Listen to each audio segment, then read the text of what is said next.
Salam uşaqlar, bu dərsimizdə Word proqramının PageLoad tabı haqqında məlumat alacağıq. PageLoad tabı varsa qruplarıdır.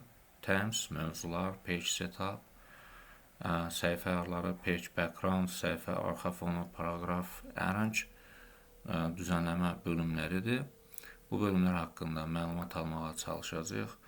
Themes, temalar, mövzular bölümü ümumiyyətlə testdə sual olaraq düşmür. Ona görə oradan bir şey deməyəcək. Portable olduğu üçün də böyük ehtimal bura açılmır. Yəni açıb proqramı bir də bağlamaq istəmirəm. Page Setup'dan baxacağıq. Yəni bu ikinci qrupdan.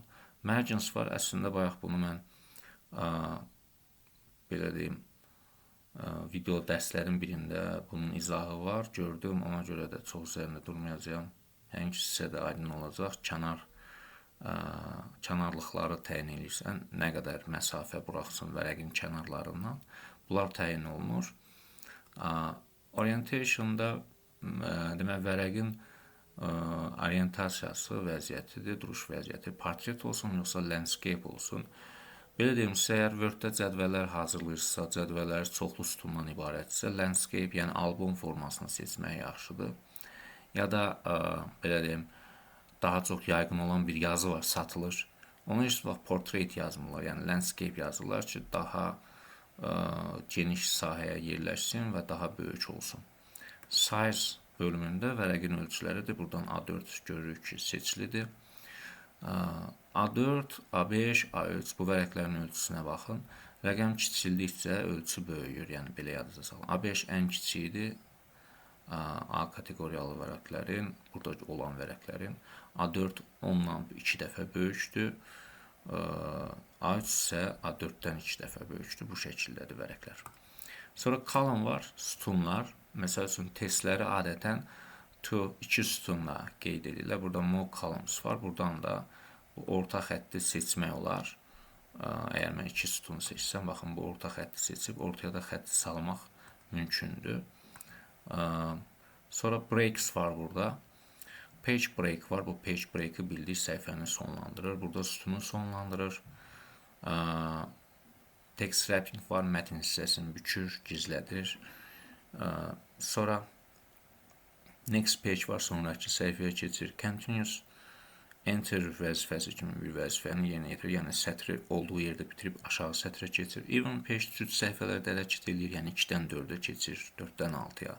Old page isə tək səhifələrdə hərəkət edir. Yəni 1-də durmuşamsa old page dedimsə 3-ə demək break eləyib biri sonlandırıb keçmiş olacaq. Line numbers sətirləri nömrələyir. Continuous desəm bütün sətirləri nömrələməyə başlayacaqdır. Hyphenation isə hecalara bölməni həyata keçirir. Buradan məsəl üçün automatic desəm, deyək ki, bir sənədimizdə baxaq haradasa. Baxın, burada artıq hecanı görürəm. Burada bir heca var. Bunu manual da eləyə bilərdiniz buradan. Yəni manual. İstədiyinizi hecalayardınız, istədiyinizi hecalamazdınız orada. Hecalanmasın, yəni belə deyə həyata da keçirə bilərdiniz və yaxud da istəsəydiniz də etməzdiniz. Page background, arxa fon, watermark, yəni arxa fon su effektidir burada. Demək, bunlardan hansından istəsəz istifadə edə bilərsiniz. Adətən belə görürsünüz, kimlərsə adlarını yazır, paylaşır. Məsəl üçün, don't copy arxa fonda bu şəkildə düşür. Bunu dəyişmək üçün buradan custom watermark var. Burada həmin sözü görürsünüz, dəyişə bilərsiniz. Şəkil olaraq da arxa fona watermark əlavə edə bilərsiniz və yaxud da yazı olaraq text watermark da bu şəkildə əlavə edə bilərsiniz burada. Sonra page color var, səhifə rəngləri. Hal-hazırda səhifə şəffafdır, rəngsizdir. Baxın, no color seçilidir. Mən buradan səhifə rənglərin demək, nə edə bilərəm, dəyişə bilərəm, müxtəlif rənglərdə təyin edə bilərəm. Page borders var sonra burada. Page borders'dan isə səhifə kənar xətlərini təyin edə bilərəm. Burada border hal-hazırda yoxdur, çünki none seçilidir. Box forması, shadow, 3D formalarını seçə bilərəm. Və buradan da tək-tək bunları təyin edə bilərəm və yaxud da deaktiv edə bilərəm, aktivdirsə. Burada xətlərin kənar xət ölçüləri var. Burada rəng avtomatik qara rəngdir. Siz rəngləri fərqləndirə bilərsiniz. Məsələn, qırmızı da seçə bilərsiniz belə. Burada isə xətlər yox, müxtəlif belə deyək, şəkilləri kənar xətti kimi istifadə edə bilərsiniz. Məsələn, belə ulduzları seçdik, OK dedik. Belə kənarlarda görsənmiş olacaq. Sonra paragraf bölümü. Paragrafda əslində bu hissəni demişik. Yenə də bir təkrarlayaq. Baxın. Abzası bu şəkildə çəkib bir də geri qaytara bilərəm. Həmçinin tərsini də həyata keçirə bilərdim. Baxın, bu şəkildə. Spacing paragraflar arası məsafədir. Yəni, bunları da baxın, belə uzaqlaşdıra bilərəm, yaxınlaşdıra bilərəm. Bu bölüm isə, arrange bölümü isə şəkil mətin münasibətini tənzimləyir. Məsələn, bir şəkli seçdim. Position verə bilərəm. Mətnə görə mətnin hansı hissəsində yerləşsin, sağında, solunda, aşağısında, yuxarısında seçimlər edə bilərəm. Burada isə mətn şəklinin hansı hissəsində yerləşsin. Şəkil in front of text mətnin önündə olsun, seçdiyim şəkil arxasında olsun. Belə seçimlər eləmək mümkündür burada. Burada isə iki şəkil, iki və ya daha çox şəkil, bunlar arasında münasibət təyin olunur. Məsələn, bu arxadadır, bunu önə gətirmək istəyirəmsə, bring forward deyirəm. Geriyə aparmaq istəyirəmsə, send back deyirəm.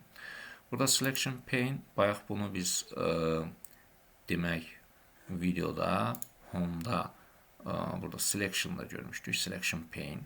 Yəni, şəkil yox idi deyə göstərəmirdik. Eyni pəncərədə əslində açılır. Hansı şəklin görsənib, görsənməyəcəyini buradan belə təyin edə bilərik. Yəni, şəkilləri burada ardıcıl olaraq, neçə səhifədə olur olsun, burada ardıcıl olaraq görə bilərik. Onlar üzərində bu dəyişikliyi edə bilərik. Yəni, göstərərik, gizlədərik, bu işləri görə bilərik.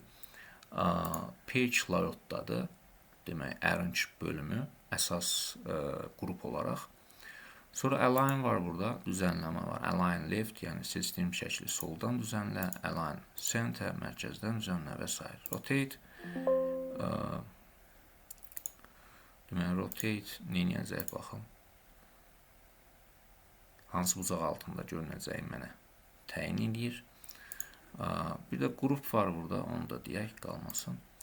Demək, insertdən buradan iki fiqur daxil eləyək. Belə. Bir də bu fiquru daxil eləyək. Belə. Sonra baxın, gəldim page layout'a.